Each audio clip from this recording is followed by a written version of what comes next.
Assalamualaikum warahmatullahi wabarakatuh. Salam kader Madrasah Muallimin Muhammadiyah Yogyakarta. Apa kabar para santri? Bagaimana kondisi keadaan di rumah?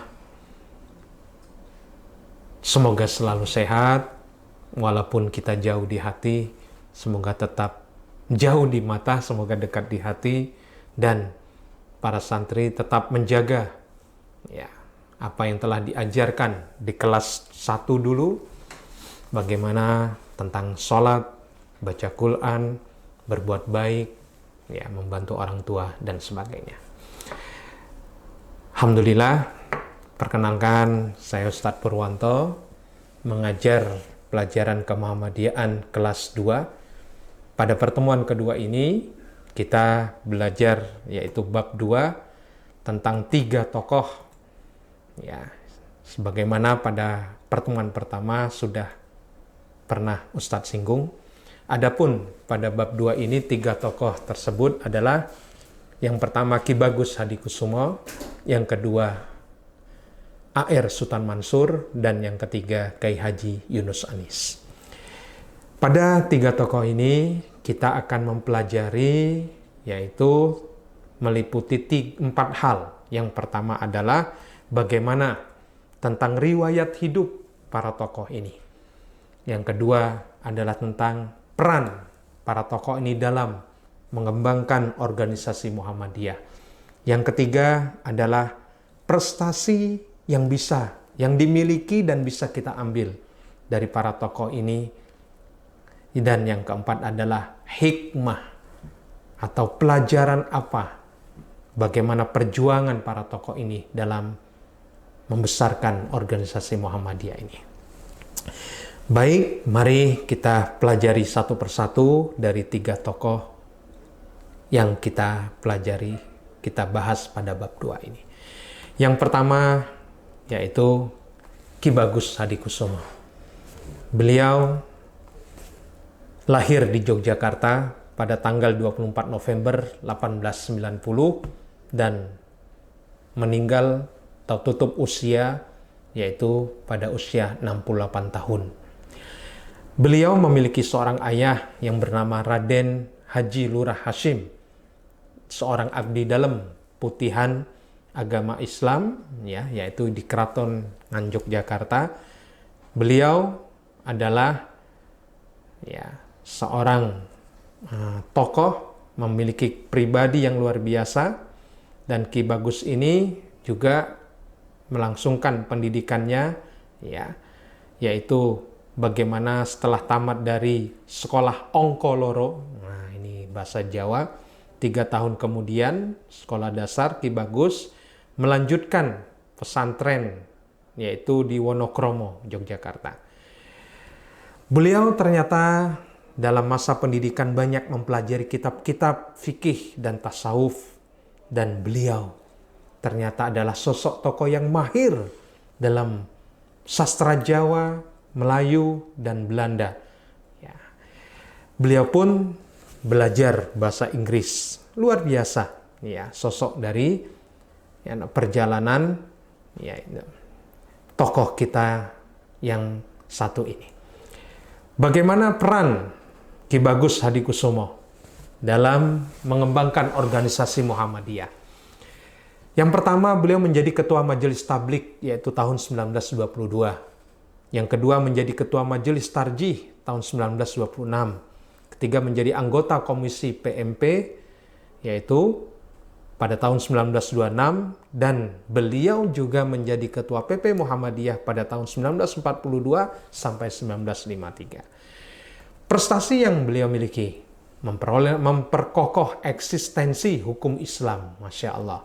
Beliau menulis buah pikirannya ke dalam sebuah buku karyanya, merumuskan mukaddimah Undang-Undang Dasar 1945.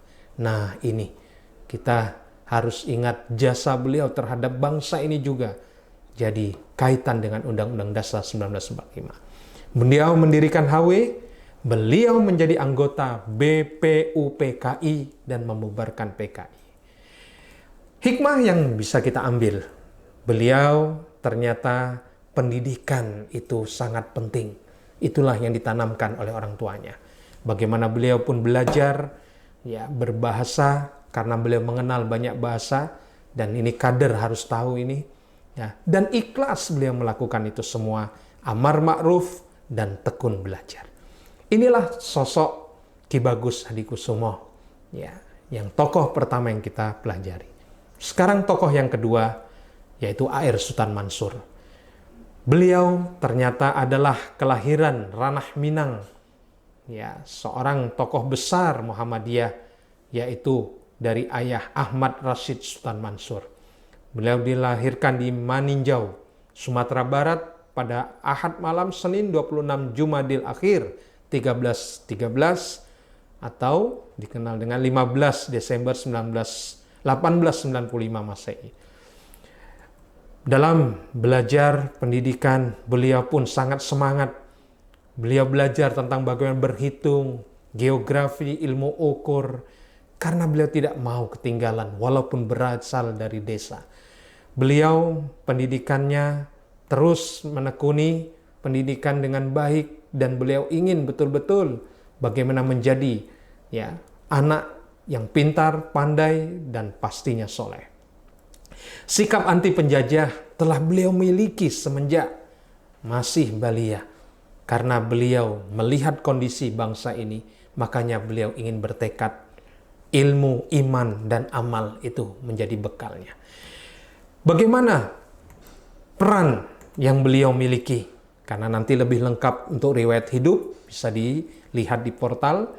Ya, sangat banyak sekali ini perjalanannya. Nah, peran diantaranya beliau menjadi ketua pimpinan pusat Muhammadiyah, menjadi guru.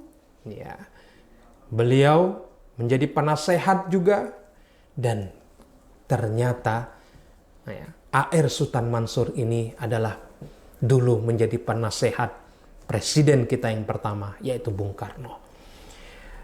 Beliau pun ya ternyata diutus Khotbestur Muhammadiyah untuk memimpin dan menata Muhammadiyah yang mulai tumbuh dan bergeliat di Minangkabau.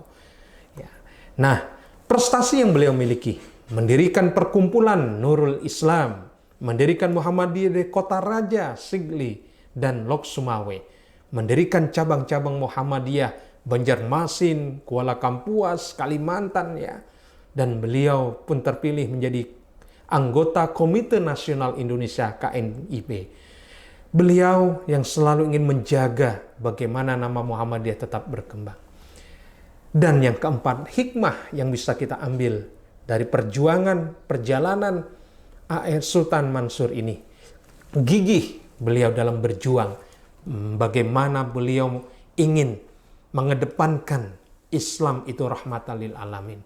Bagaimana beliau selalu memperhatikan ya orang-orang yang lemah, karena beliau tahu semua berawal dari kecil. Ya.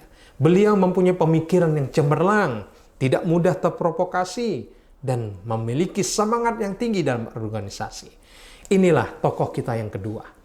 Nah, sekarang tokoh kita yang ketiga pada bab 2 ini, yaitu dikenal dengan Kiai Haji Yunus Anis.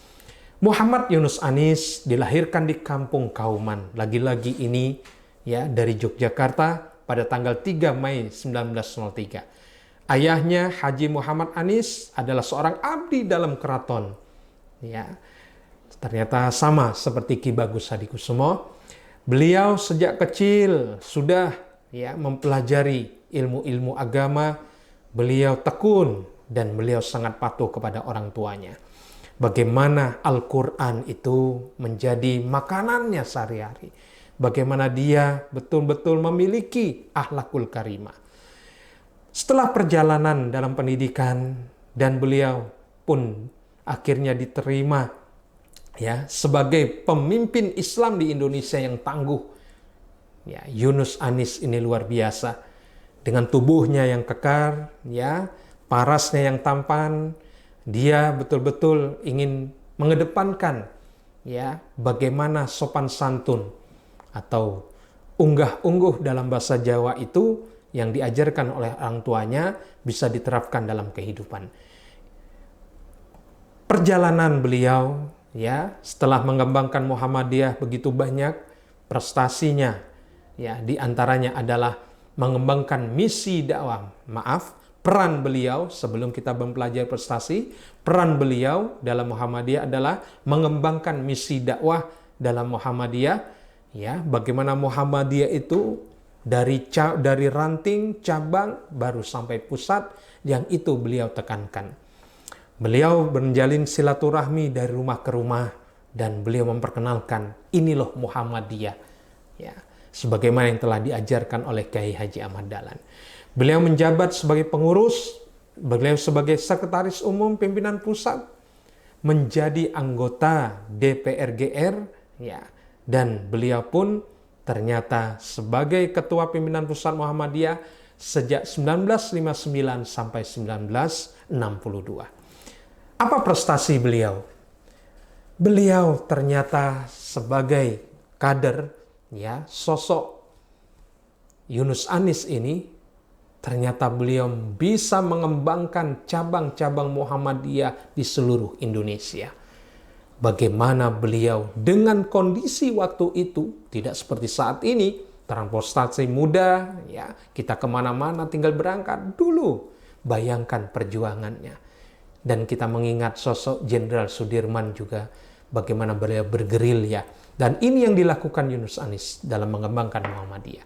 Beliau sebagai organisator, beliau sebagai administrator, dan beliau juga ternyata sebagai Kepala Pusroh Angkatan Darat Republik Indonesia atau dikenal Imam Tentara. Tidak main-main ini para santri. Nah, prestasi, hikmah, peran, prestasi, dan hikmah yang bisa kita ambil setelah kita mempelajari bagaimana riwayat hidupnya, perannya dalam Muhammadiyah, prestasi yang dia miliki, sekarang adalah hikmah. Pada tokoh yang ketiga di bab 2 ini. Beliau Yunus Anis adalah pemimpin yang loyalitasnya tinggi. Jadi kalau sudah untuk Muhammadiyah, dia tidak berpikir panjang. Ya. Kemudian sabar beliau dalam mendapatkan kritik. Karena bagi beliau kritik itu sesuatu yang membangun. Kritik itu yang dia butuhkan. Karena dengan adanya kritik, kata beliau, aku harus lebih baik. Belum tentu apa yang aku lakukan itu sudah baik. Beliau berani mengambil keputusan karena semua itu ada resikonya. Tapi beliau tetap ingin menjadi pemimpin yang konsisten. Nah, nasihat beliau ini yang sangat dirindukan, ya, para ketika anggota Muhammadiyah waktu itu, rakyat waktu itu yang dekat, yang mengenali beliau, sangat menanti nasihat-nasihat yang beliau miliki. Inilah para santri yang dimuliakan Allah, bagaimana di bab 2 ini kita mengenal betul, ya, Ki Bagus Hadikusumo, A.R. Sultan Mansur, dan Ki Haji Yunus Anis. Beliau 3 tokoh ini pasti, ya, walaupun kita belum pernah ketemu, tapi setidaknya kita mengenal dari apa yang sudah mereka persembahkan untuk Muhammadiyah. Dan ini sangat bermanfaat bagi kita, khususnya para santri sebagai calon kader di masa yang akan datang. Inilah yang bisa Ustadz Purwanto sampaikan pada bab 2 ini. Jangan lupa baca lebih lengkap lagi, ya, bahasan materi yang ada. Nanti akan Ustadz sediakan melalui PowerPoint, kemudian materi melalui Word, bisa dilihat di portal belajar di siswa.mualimin.sch.id. Ya, tetap semangat, ingat, lakukan hidup dengan 3M, mulai dari diri sendiri, mulai dari hal yang paling kecil, mulai saat ini. Jadilah kader yang militan. Assalamualaikum warahmatullahi wabarakatuh.